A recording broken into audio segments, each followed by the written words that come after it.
So let's see. I looked a little bit at what you guys looked at last time, and last time you were talking about the fall itself of the angels and it's interesting stuff. Not a ton said about it, but we know it happened.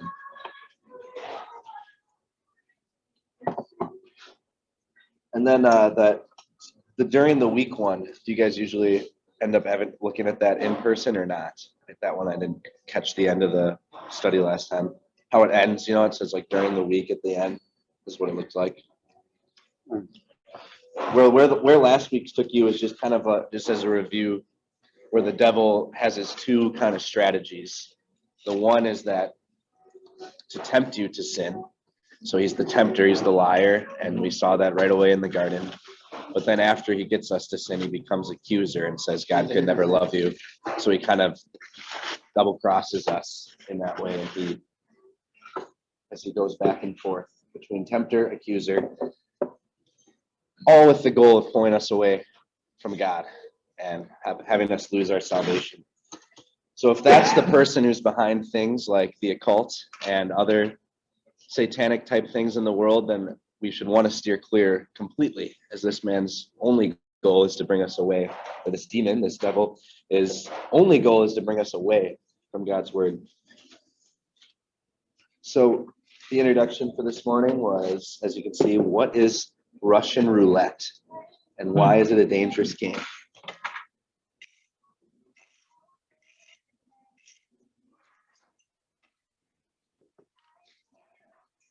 Well, I know what it is, but well, it's unpredictable. Yeah. And the chances and odds, you know, losing your life is not good. If you're wrong, there's no turning back.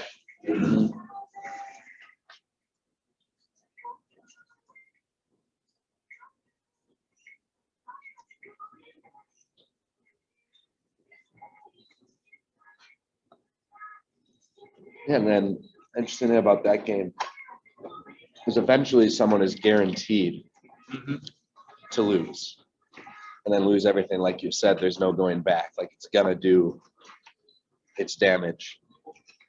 And so where can you see how this is connecting then to dabbling in anything that Satan could do something? As we know Satan's goal. So if we start to dabble, what's eventually going to happen?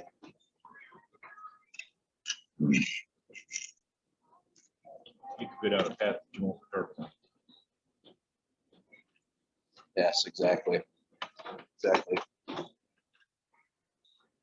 Yeah. So as some might say, play stupid games, get stupid prizes. And if you're going to play something like Russian roulette, you shouldn't be surprised if the gun's going to go off.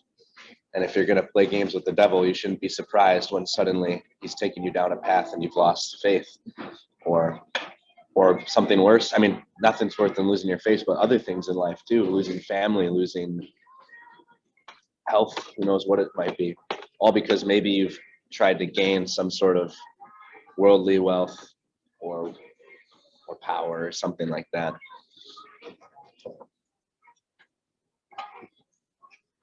So yeah, the first thing we're going to look at then, and I think next week, Chris, to answer your Facebook question, I think next week is when we get into witchcraft. So today we're going to focus more in on like divination and then some of the games of the devil and things like that. So first, we're going to take a look at divination. So kind of that art of seeing the future and asking for demons and the devil's help in doing that. Something that people seek. Should we just go around the table for reading today? Somebody who hasn't just taken a bite. All right, thanks, Brian. Daniel 10. Now I've come to explain to you what will happen to your people in the future.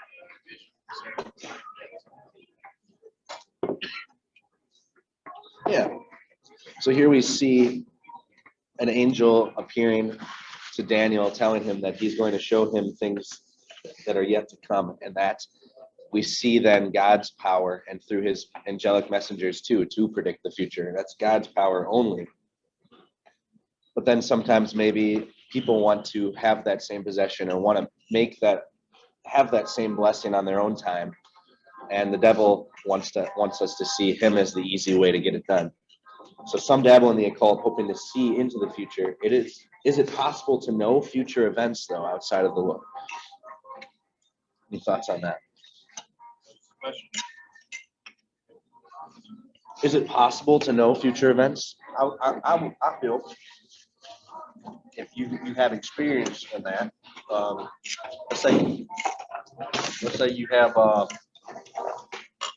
guess you had a family member who's dabbled in drugs or whatever, and it took them down a bad path, and then you're talking to someone now who is starting to do it again, and you can kind of say, hey, I know where this goes. I'm not saying everything is going to happen, but Yeah. Yeah, so there's some educated guesses we can all make about the future. And we think, what do you think? Does the devil have better educated guesses than us and his demons? Thoughts on that?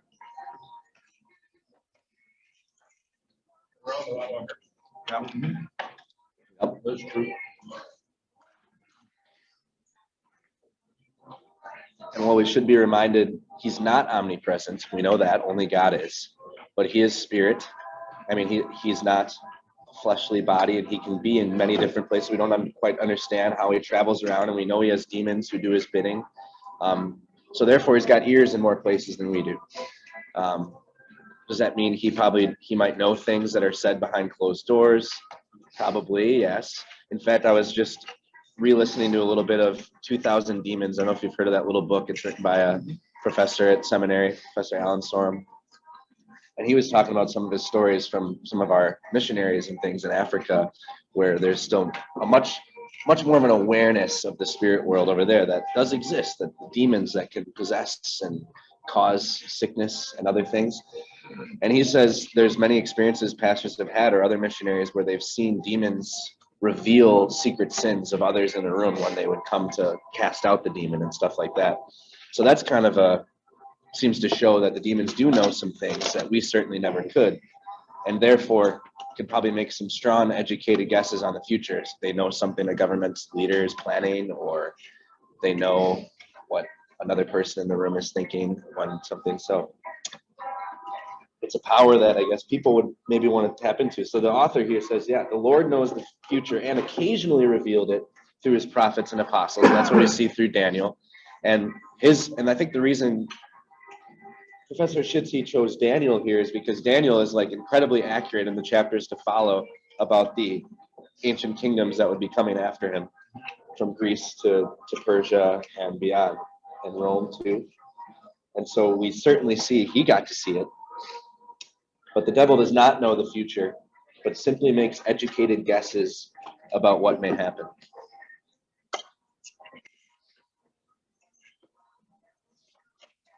I guess that moves us on to Pastor once he gets the next bite chewed up. Genesis 3. Well, naturally die the serpent said to the woman, for God knows that when you eat of it, your eyes will be open, and you will be like God, knowing good and evil.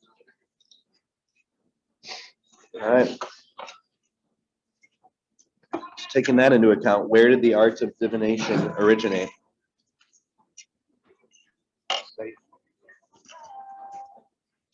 Yep, certainly. Mm-hmm.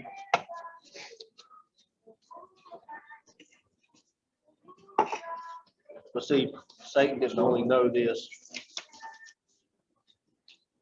He knew everything after, Mm-hmm. So you're saying he knew everything after Satan knew something? Yeah. About after the fall? He knew what the results of that. Yeah, that's exactly. He knew, God had said it, so Yeah. try to do so. she didn't know.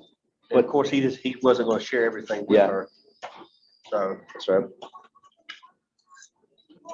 Well, what you see is people are relying on the devil, right, in divination for their future prediction. Well, look here. He's using a future tense, making a prediction right here in the garden at the fall into sin. He says, you will not surely die. Was that true? Did that tell the future? No, absolutely not. It was the complete opposite. Death was brought into the world when they ate from that tree. And so if this is like we talked about, if Satan is the deceiver, why would anyone want to trust him when his first act of divination, you could say, was a complete and utter lie, with the only purpose of pulling you away from God? But notice how he kind of twists it and grounds it in truth, right? So he knows the tree is called the knowledge of good and evil. So he talks about, well, hey, you're going to know good and evil. God doesn't want you to know that. Well, that's true. God didn't want them to have that knowledge. They knew only good and bliss and perfection, and that was for their own good. So see how he twists to make it seem like God is really the deceiver. Right. And this is the person that you're trying to get future information from. Like, when could we ever trust him? So yeah, the art of divination, it's originated right there in the Garden of Eden from the first fall into sin. And he predicted a better life for Adam and Eve if they ate from the forbidden tree. But that was clearly not true. So we already answered that next question on the top of the next page then.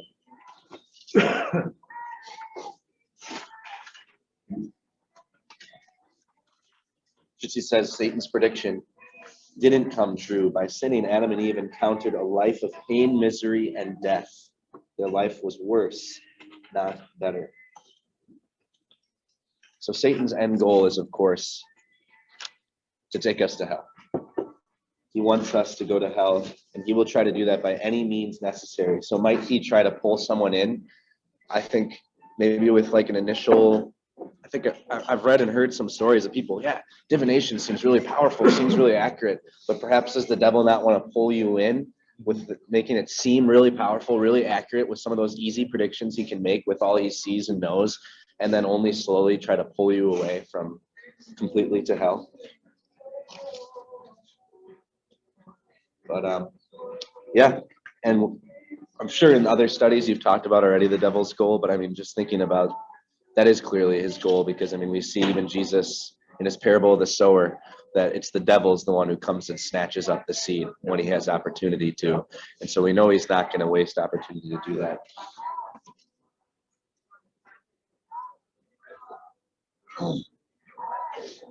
So yeah, let's keep moving, and let's go on to John 8:44. Chris, if you'd be willing to read that one on the. You belong to your father, the devil, and you want to carry out your father's desire. He was a murderer from the beginning, not holding to the truth, for there is no truth in him. When he lies, he speaks his native language, for he is a liar and the father of lies. Yeah. This is something we've been talking about, but any other things to add about the foolishness of consulting with the devil concerning the future?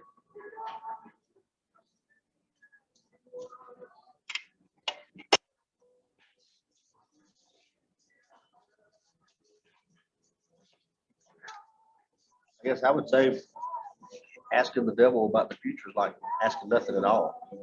You get the results. You're not going anywhere. Yeah.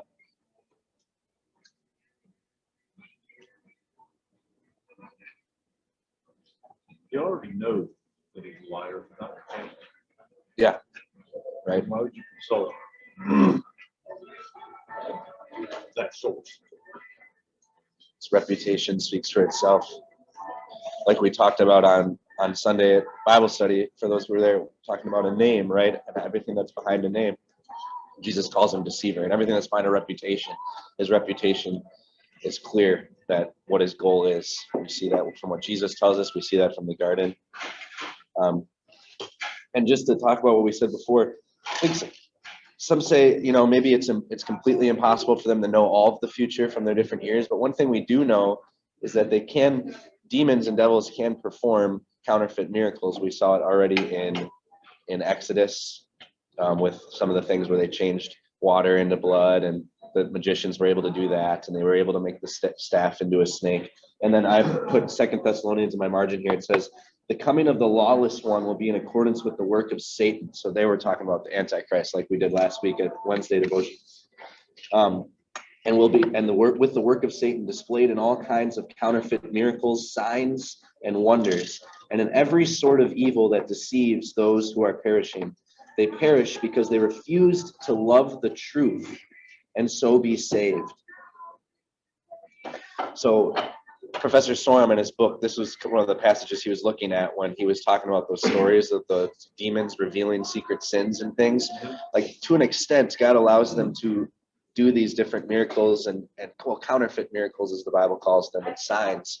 And so could they perhaps have more of a knowledge of the future? Sure. But then we look at the second half of this passage, and it says, people who fall into that, says they perish because they refuse to love the truth and so be saved.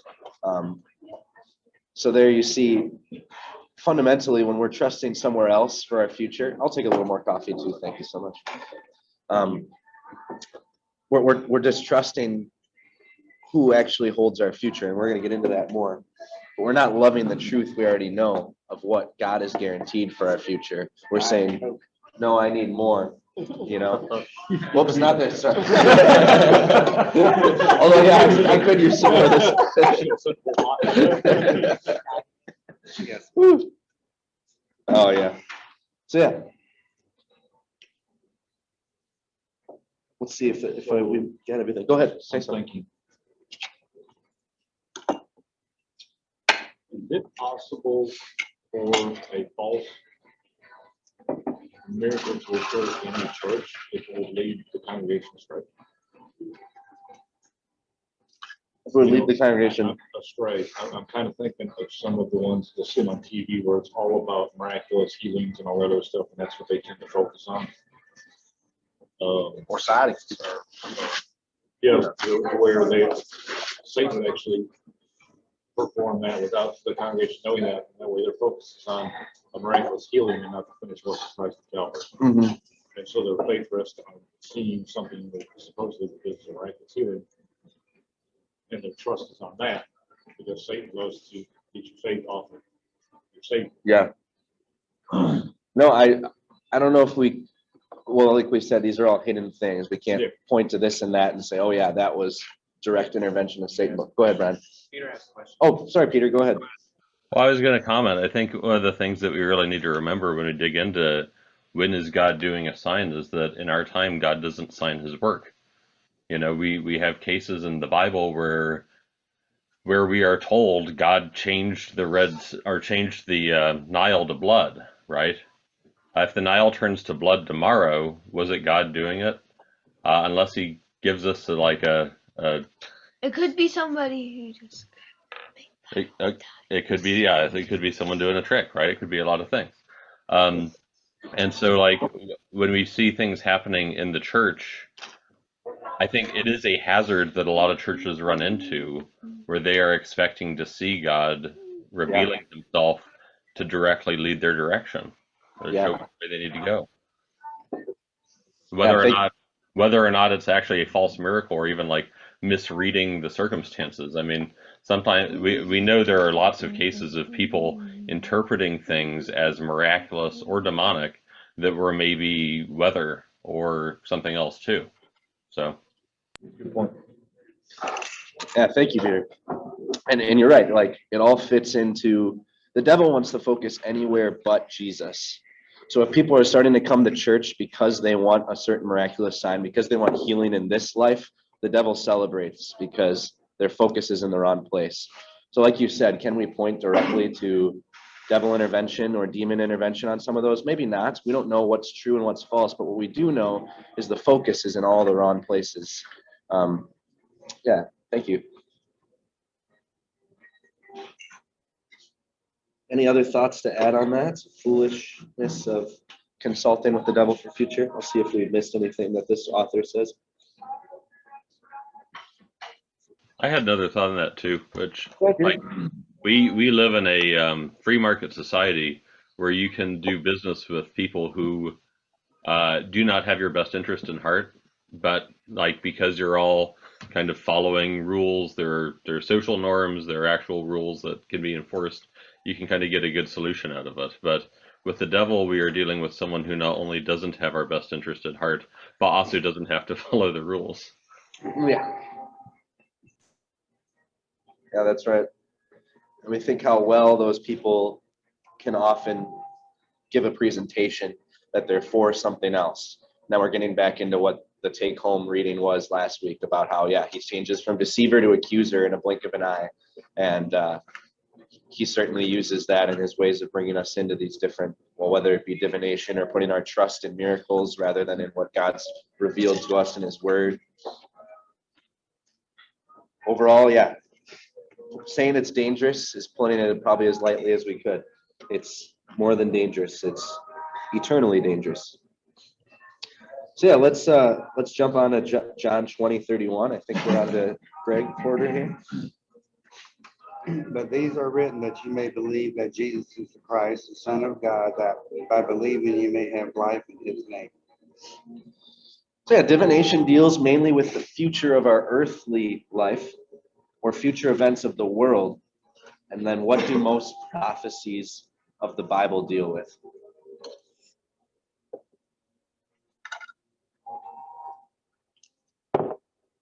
Christ.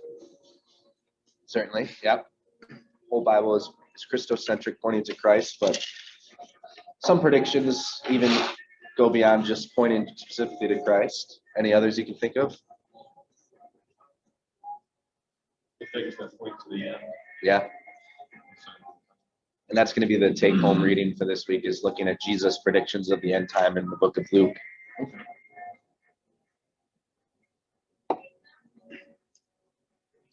Well, perhaps a question to ask is, why do you think Professor Schitze put John 20:31 in this study right here where he did? How does this connect? Because that was a question I found myself asking at first, and then I thought about it a little more, and I think I know where he's coming from.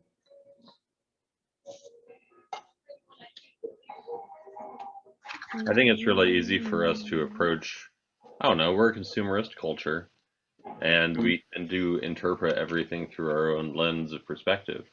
And, you know, what do I want to ask God for? You know, what do I want to see in my life? How does this prophecy impact me personally? And that verse is really anchoring this, that what God spoke to when he wrote the Bible, what Jesus did when he performed miracles, these were not they were not like samples at the deli, and they weren't souvenirs. They were toward a specific, well-formed end. And so, like, was it the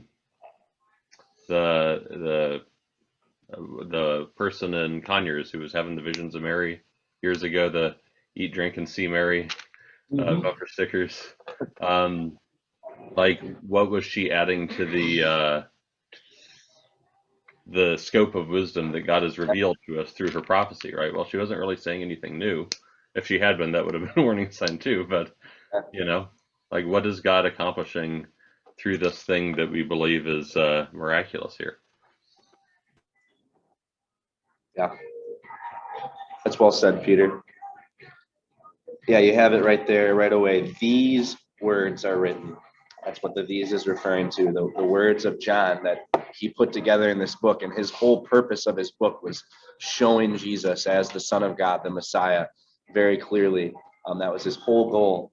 And so he's saying, like that, like you said, Peter, what else can this world add, or our own understanding of the signs, or even possibly people who dabble with divination? What can that add to what God has already seen as sufficient for our salvation? These words are written that we may believe and that we may have life in his name. We already know we have everything revealed that we need to know. We already know what we have because we believe in that, what God's revealed to us, and that's life, eternal life. Sure, we don't know everything that's going to happen in this life, but God does, and so I'd say it's in better hands than our own. Well, it puts you back to where your focus should be. Mhm. Divination is way outside what Scripture teaches. And so him putting those here is go back to where you should be. These things are written. Yep. There's a reason they're in. Yeah. Well, the Bible, it guides you, it's a guide, it tells you how you should live your life. Because there will be an end, whether it's, whether you're here at the end but your life will end. You need to be ready. So those words are written for us, to guide us, to help us. Yeah. Really, this study has a really close connection to revelation, God's revelation, how he reveals his truths to us. And he said what he's given us is sufficient. And so really, fundamentally, if you're trying to find out information another way, you're misfounded already. Like you're trying to go outside of what God has guaranteed to give us. So in a related way, you can think about people who speak of sometimes an inner call to go somewhere. God told me I need to go here. I felt it in my spirit, or things like that. I'm not trying to equate that with divination. Obviously, they're not doing deals with the devil, but they're interpreting the world based on their own sinful minds. And where's the confidence in that? How do you know you don't interpret the signs correctly? Well, there's confidence in what God has laid down in his word. So fundamentally, that's where the mistake begins, I guess you could say. And then perhaps its worst end is finally going to the devil to interpret the signs. Yeah, I've been thinking about something I read a long time ago. I need to look it up again because I can't remember where I read it. But talking about the distinction Luther made between like forecasting and like divination. I forget exactly the two words he used, but that like doing a thing to try to know the future or see the future, as opposed to simply reading the signs of the times. And I remember there's that, is it Luke where Jesus talks about like the red sky at morning, sailor take warning? You remember that, Pastor? Yeah, that's a maybe. What was that? That's a maybe thing. But no, Jesus said, you guys know how to read the signs when Right. looks Yep. like this, Yep. that. Right, exactly. It's like you can look out and you can say like, beware, this may be coming, right? Or hey, when you see these things coming, this is a sign of the end, right? And what's interesting is like Luther, what he saw as signs, like a two-headed pig being born, could be seen as a sign of a famine that was coming. And it wasn't like, we're not trying to divine it. It's just like, this is the way the world works. Or it could be There's a deformed. or it could be bad. It could just be bad. Animal. Genes. No, anything worse. It happens to Oh, frogs. Sometimes they have 3 eyes. sometimes it could. Sometimes things just happen. Yeah.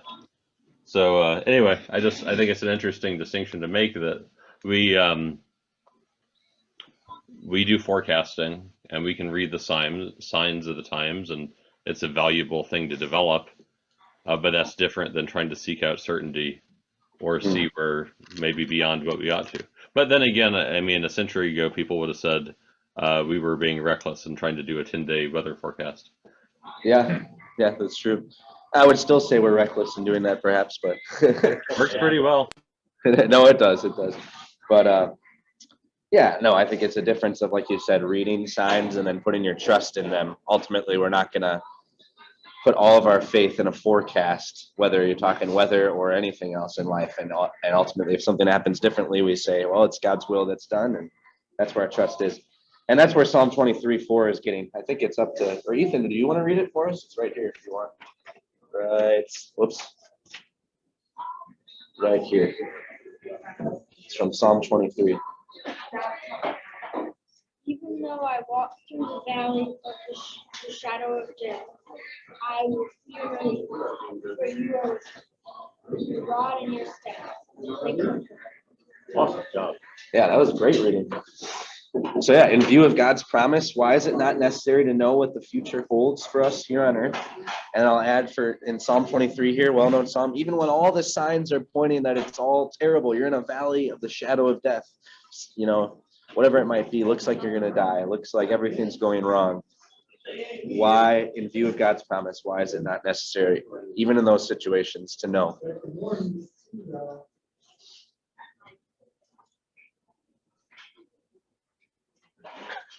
Because I think he's in the Bible, time and time again, he says, I am with you. Mhm. You know, so whatever you're going through and however bad things may seem, he's with you. That's right.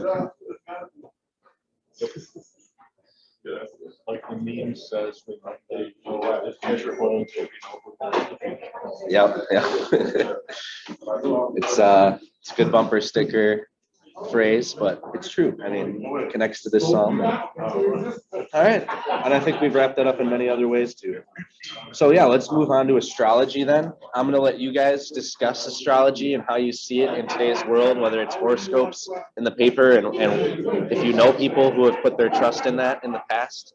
So I'm gonna let you talk about that for a little bit. I'm gonna get a little bit more food. So thank you. If you want to move on to reading Isaiah, if you get talked out on it, feel free and see what that has to say about it. Tell you what I believe. On astrology, it's crap. I've never really. That's what you want to.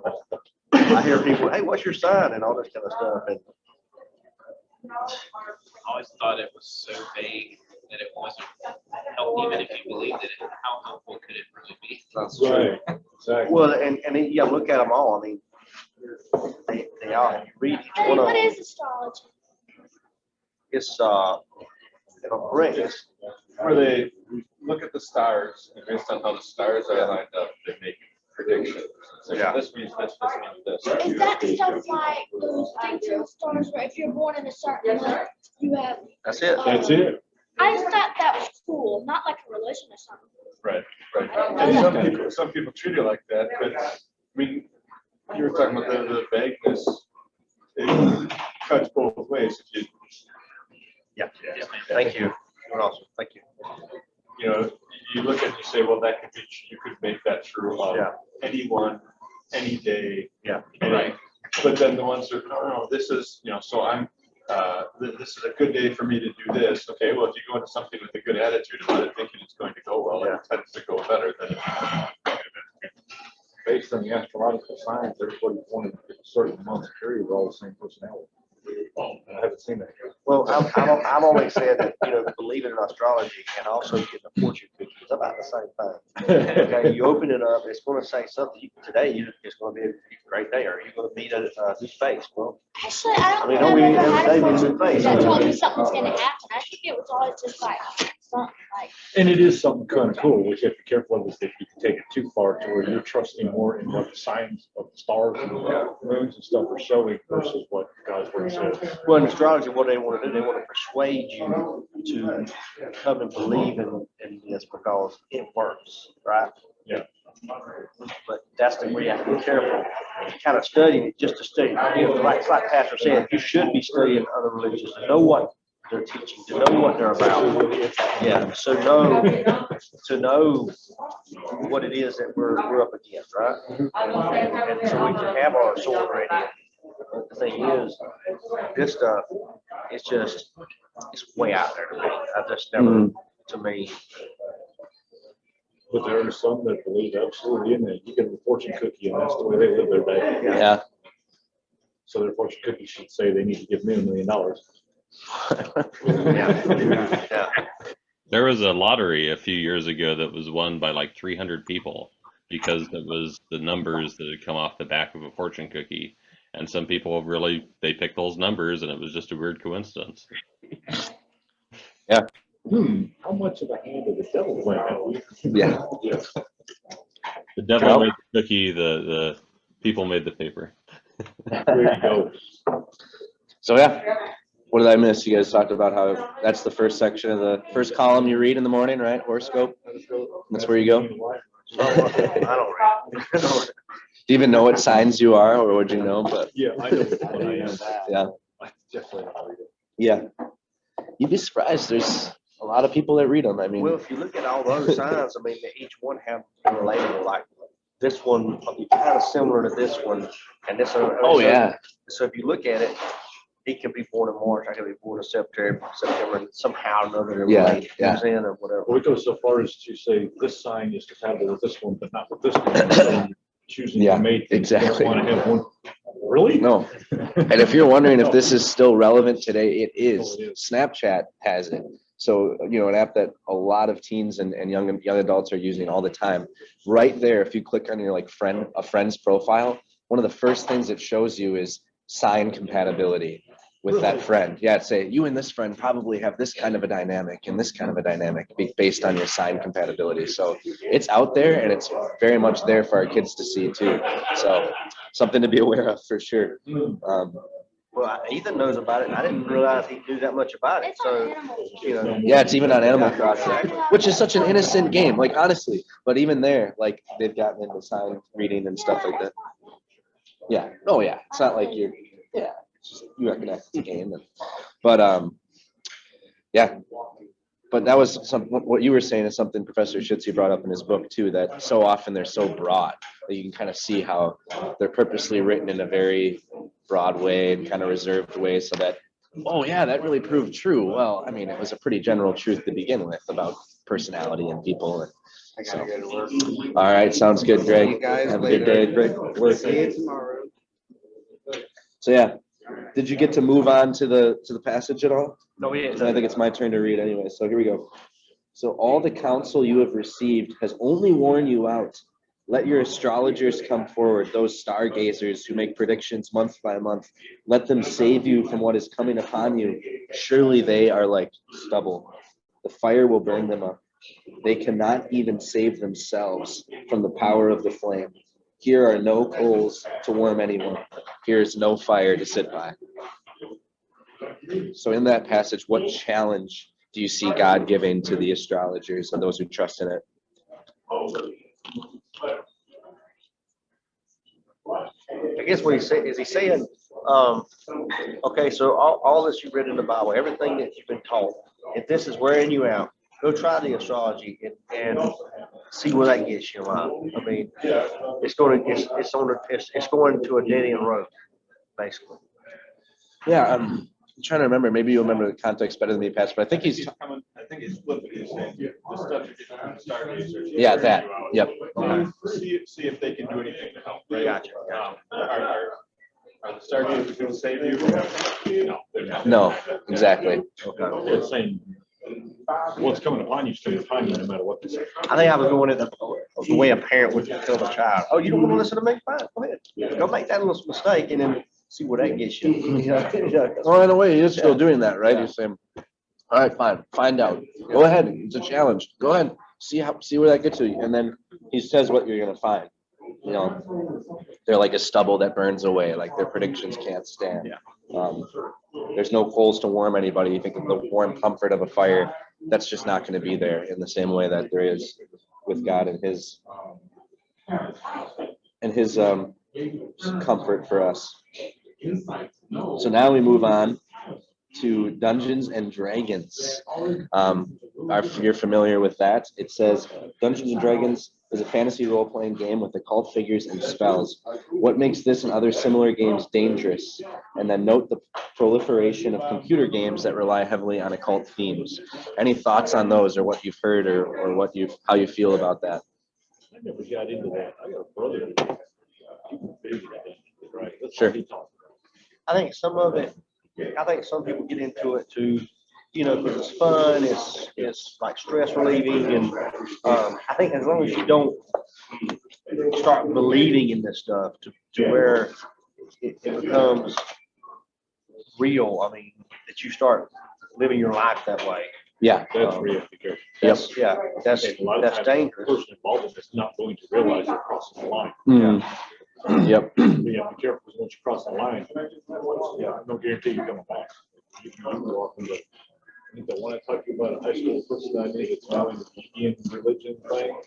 All that started in high school, with big Dungeons and Dragons and stuff, and she kind of went downhill, and she eventually rejected Christianity. And is into the Indian type Wow. of religion, Well, Native American. It's got witchcraft in it, right? Am I right? Spells and stuff like that, Yeah. right? Mhm. So let's say you're someone and you're playing the game, and, well, you get curious, you start looking online at witchcraft, and then what happens, you talk to this one guy, he's basically showing how this stuff could be real, and and he's starting to persuade you, that's the devil dealing with you. I mean, you're Yep. believing in He's it. got his strategy and. Wait, so what's the difference between like make-believe magic and then witchcraft? That's a great question. That's a great question. So yeah, you're right. So what Dungeons and Dragons is initially is a make-believe magic, right? You've got wizards and things that you can be, and you can cast spells. It's not like it's giving you instructions on how to cast these in real life. But I think Joseph and Chris are hitting it head on. But the danger in it is, can it build a curiosity to look into what real witchcraft is like? Does the game become the only exciting thing in your life because you think about it all the time, that now like, oh, I want to see if maybe there is something to this in real life. Maybe I can explore. Yes, I do think that in the 70s and 80s, and this is like a thing that the whole pop culture is building off of now, like the show Stranger Things builds on of the public outcry over Dungeons and Dragons when it was first coming out in the 70s and 80s. That was probably a little strong in the other direction, because maybe it'll shock you, but I have some friends who I consider strong Christians who actually also play Dungeons and Dragons. And I'm not worried about them one bit, because I guess just to make clear what Dungeons and Dragons is it's a pretend game where you sit around a table and you go through different missions, and you have your characters that you roll dice to attack enemies and all these things. And I actually got invited in once, and so I tried it out of curiosity, and I didn't feel like there was any sort of danger to me, or that I was indulging in any sort of witchcraft or things like that. I think there is some misunderstanding in that way, that if you play the game at all, oh, you've already started selling, writing your ticket, or purchasing your ticket for hell, that is not necessarily true. And I even called my friend the other night to get his perspective on this, because he's my friend who plays the most, but who I would consider a strong Christian. And he was telling me a little bit about that. And he was saying that the game itself recognizes demons and devils as enemies. Like, those are the enemies in the game. The dragons are the enemies. It's not like it's trying to say, oh, when you play this, like, you're on the side of the demons. No, you're fighting the demons. Sure, you might do that with a magic spell. But the thing is, you cast it, you roll your dice to do it. It's not like it's giving you instructions on real life. So I think that's just a good thing to clarify, that it's comparable to like a video game, you could say, but a tabletop video game. Is there danger? Yes, absolutely. But since it's in the hand of a storyteller, say you have a Christian group playing, it's all about group dynamics. If you have a friend, if you're in a Christian group playing, could you take it that fantasy in bad areas like sexual fantasy or other inappropriate things like the occult, it's starting to become so real for you? Sure. But since it's a group game, and if you're playing with other Christians, it can be innocent fun, like the Lord of the Rings, that kind of thing. There's a wizard in the Lord of the Rings, but yet J.R. Tolkien is a Christian man who you can see some Christian analogy. I mean, even in the Chronicles of Narnia, C.S. Lewis, you see some magic and things like that. So in a similar way, I don't think it's wrong for a Christian to play a game where they might cast a spell at an enemy every once in a while by rolling a dice. So does that help clear it up or anything, or do you have any pushback on me? Yeah, exactly. Yeah, you wanna remember who you are when you're playing. And if you ever feel like it's compromising on your Christian values, then there's a problem. And yeah, very good. I think that was a good explanation, Vicar. I feel like this question has not aged well at all. And Yep. There is a fine line between like the dwarves and elves and all that and superhero culture now. I mean, it's like, no, it's not magic, it's superpowers. Yep. And it's like, guess what? Part of our job as Christians is to be critical, like to critically consider the culture we're in and how we engage with it. And that also means being critical of the panic narratives that oftentimes emerge from other Christian groups around us. And they say, you need to be aware of this. There's this thing, and it's infiltrating your schools or your kids. And it's like, well, I guess we better look into that. But just because you say so doesn't make it so. Yep. Yeah. No, I read this. I printed it off because there was a few highlights, but you guys didn't give much pushback, so I don't have to. But I read an article from a pastor who wrestled with this question because he had some people in his church that played, and he himself had played with them a few times as just trying to get to know his members. It was game night, and that's what they played, and so he played. And he talked about when he was a kid, he and his father used to play pretend all the time, and they pretend to be soldiers. Sometimes they pretend to be other superheroes, and then other times they maybe and they pretend they'd be a wizard or something to cast a spell. And he never felt like he was growing up in a Christian home. And then one day when Star Wars came out when he was a kid, he loved it with his dad. They watched it all the time. Well, he brought one of his Star Wars comic books to school once as a boy, and the teacher, like at the Christian school, completely went off on him and said, "What are you doing? How dare you be into Star Wars? This is cult stuff and all that." And he was like, "What?" He didn't have any sort of understanding of that. So I think that's an example of what you're talking about, Peter, that people can get really up in arms about something when, well, maybe they're overreading it. Well, of course, be careful, but don't give a flat judgment on the whole thing or someone's Christian faith just because they've considered it with their own conscience and seen the risk, reward, everything. They've weighed it. So awesome. So we're running a little bit out of time, but Ouija board, similar idea, but that one's probably, I don't think there's as much excuse for Christians probably to be taking part in that one. At least that one's history speaks more for itself, that is a much stronger connection possibly to demonic power. And I did some reading from a secular perspective on the Ouija board, and there's this, let's see if I wrote it down. There's like this muscular thing that secular science tries to explain the Ouija board with, like these subconscious muscular movements that get it to its different letters and stuff. But I mean, at the end of the day, I think we all know what that board is trying to be. I mean, it's literally divination, right? So that one's probably more risky. Any other thoughts on the Ouija board? I think it's interesting to note that while Dungeons and Dragons is highlighted as a registered trademark, so is Ouija. And like there was a Ouija movie a few years ago, like by the Hasbro Corporation. So like if you're using a spirit board, make sure you're using an officially licensed Hasbro. Make sure the government approves it. Yeah. Oh, I did write it down. It's called the ideometer. Wait, no, ideometer. I might have written it wrong. It says it's misspelled, but something like that. But yeah, it's just these subconscious movements. So now science is actually doing some studies on the Ouija board to see if it's a way the subconscious can be shown. Like, because they did some studies where more people got like random fact-based questions right when they thought the Ouija board was answering them and not themselves than when they just answered random fact questions. And they did a whole bunch of studies on this. So like, they think like, oh, the little movements of your muscles can answer things better from deep inside you. And I mean, even that just sounds like wild things to get involved with. So whether it's demonic spirits or that, I don't think really that's anything we want to maybe get involved with because it's connected to divination in every way. All right, so now we get to see a little bit some rock music, and he talks about metal music a lot in his book, glorifies sin and Satan. Yep. So what are the dangers of listening to such music? I mean, probably some pretty obvious ones, but yep. Country music. And this book was written in the mid-90s, I believe, so. That's the thing, too, it all depends on the times, too. Mhm.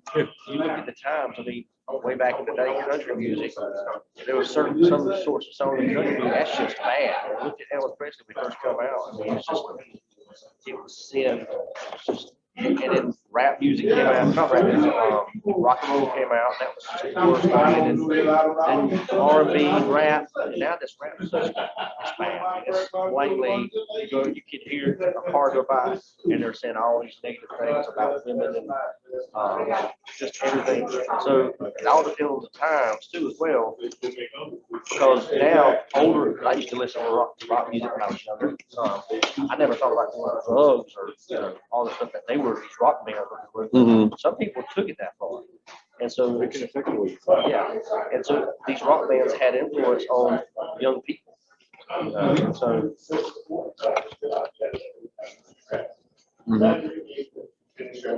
Yeah, I think you have to be careful to condemn an entire genre because some misuse it for sin, and if one has more of a majority that use it for that, maybe be a little more careful. But actually had a roommate in college who loved metal music. I couldn't believe it. He was like one of the quietest guys ever, really smart in Greek and Hebrew classes, all these things. But man, did he love metal music, and it drove me insane. But like that guy was fine. Like it wasn't like he was listening to these satanic songs and stuff like that. But so there's obviously use your wisdom and judgment.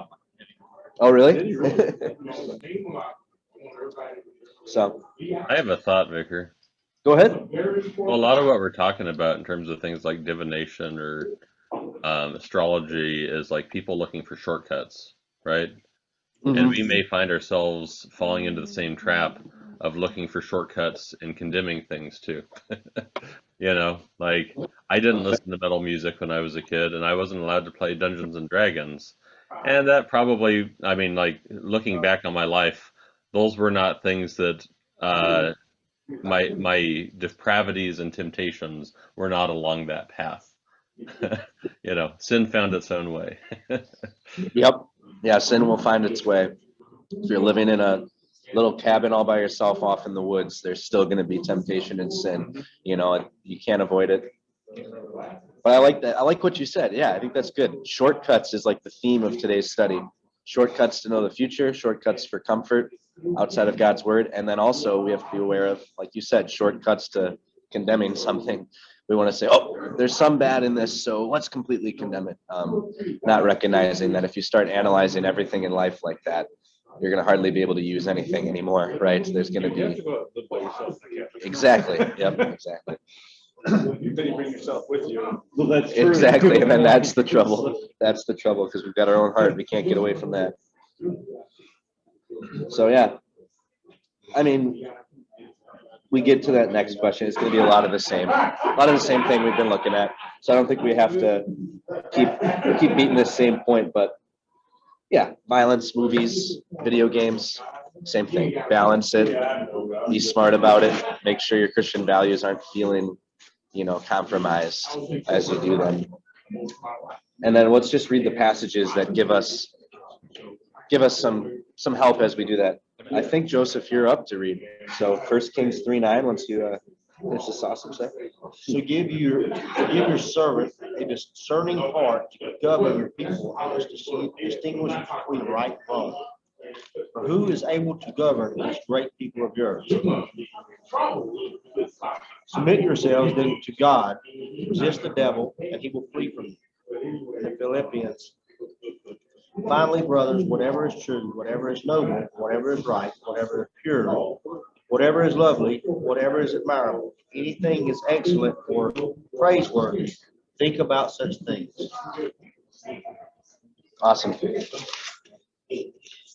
So yeah, 1 Kings, you see Solomon asking for his heart of discernment, so wisdom to govern his people, and I think that's a beautiful prayer as like a father too. You have the pleasure of bringing up people who are God's people, and so you're asking for discernment as you do that, as you decide what things to withhold from them, but also not to overly shelter them and make them prepared to have a heart of discernment of their own. So I do all that. Thank you. Good. Thank you. And then Philippians 4 is, I think, like kind of the classic passage where if you feel like you're thinking about these other things too much, like to go back to the Dungeons and Dragons example, sure, you can play that in a godly way with fellow Christian friends or whatever it might be. But if that's all you can think about, what am I going to, if you're the game master, as they would call them, or the dungeon master, if all you're thinking about throughout your week of serving God is, oh, I wonder what crazy fantastical story I'm going to do next week for my people in my Dungeons and Dragons group, or man, I can't stop thinking about that video game and the fantasy in it. Like, are you thinking about Philippians 4 anymore? Are we thinking about whatever is pure, whatever is holy, or whatever is lovely, whatever is admirable? Something to balance as we enjoy things like movies and video games and other games in life. When I find any character I like to imagine that they are like God. Oh, that's a great idea. I like that. So that really helps. He said that did you hear that? He says when he plays his video games, he likes to imagine that everybody in the game believes in God and stuff like that. That probably helps you make good decisions in the game too then, right? You're not gonna Yeah, I like that. Awesome. So yeah, we've discussed those passages. And then to connect to James 4, I also put a passage from Numbers 23. That was when Balaam was going to be cursing God on behalf of Balak, king of Aram, or king of Moab, and he was going to curse God's people. But Balaam couldn't do it because he said, "Who am I to curse whom God hasn't cursed?" There's a protection God gives to his people that we can be confident in. You can think of it as we're in a fortress. We've got the best moat around it. We've got the best walls. We think of Ephesians 6. We've got the best armor, and we need only be still. We need only stand firm behind our God who fights for us. But when we dabble in these games, when we dabble in divination, trying to know the future, we're stepping outside the walls. Why would we do that? We have the best walls, we have the best moats, we have the best protection, the best fortress. And I think that's ultimately where we need to remain. And if we feel like we're getting away from that, it's danger in that. All right.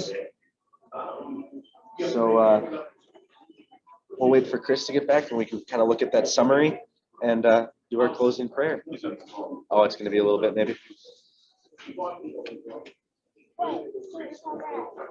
Don't you think dragons have like separate pieces you have to buy? Separate- You can, yeah, there's all sorts of different things you can buy to expand the game. Is it confusing? It's pretty confusing, yeah, it is. It's a lot to get into. Well, I like storytelling. Yeah, well, there's other storytelling. I've got a really fun storytelling game. Look what I've done. Look what I've done. Yeah, there's some other really good storytelling games too that don't have so much of that fantasy theme that always do. I can talk to you about some of those sometime. So yeah, I guess I kind of already said the summary in my own words a little bit, but yeah, fortress thing. And then God only knows what will happen to us, and in his word, he promises us eternal life. So let's find comfort in that alone. So let's pray as we finish off. Lord of all, you are the God of history. You determined all that happened in the past. You control our present lives and watch over us every day. And you also know what the future will bring. Help us to place our trust in you and your word. For through your Son, your promise that we will have eternal life in heaven, that is where we put our confidence. In his name we ask this. Amen.